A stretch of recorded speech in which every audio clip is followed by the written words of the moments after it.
nakapaligiran, may mga bulong sa isip na gustong malusutan. Hanggang kailan ko kaya ito mararanasan?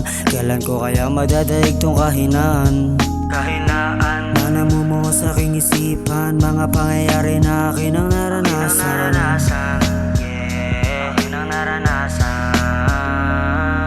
Minsan gulong-gulo ang aking isip, lahat pa to ay parte lang ng aking panaginip o pagsubok para patibayin aking isip na makakatulong para ako'y masagip.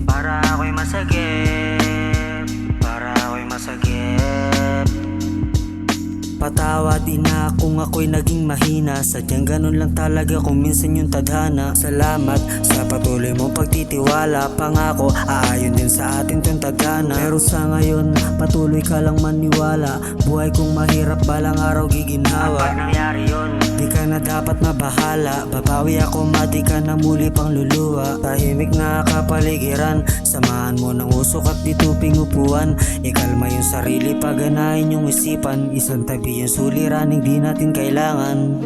Tahimik na kapaligiran, huni lang ng ibon at hindi ng sasakyan.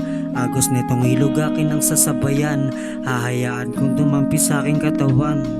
Paagusin natin itong mga suliranin, hayaang tangay ng agos hanggang sa baybayin. Positibong enerhiya lang matitira sa akin, negatibo ay kasamang ipinatangay sa hangin. Salamat sa aking mga tropang inasahan, salamat sa pagdamay sa aking kalungkutan. Salamat kasi hindi nyo ko pinabayaan, salamat hindi humantong dun sa kasawian. Alam kong hindi sapat itong aking pasasalamat, hayaan yung bumawi pag ako ay umangat. Pangako hindi titigil sa pagsusulat, hanggang aking maabot yung rurok ng aking pangarap. Tahimik na kapaligiran, walang ibang hangad kundi payapa na isipan. Minsan ay kailangang alisan na kasanayan, dadating yung oras na kakampi natin ay sarili lang.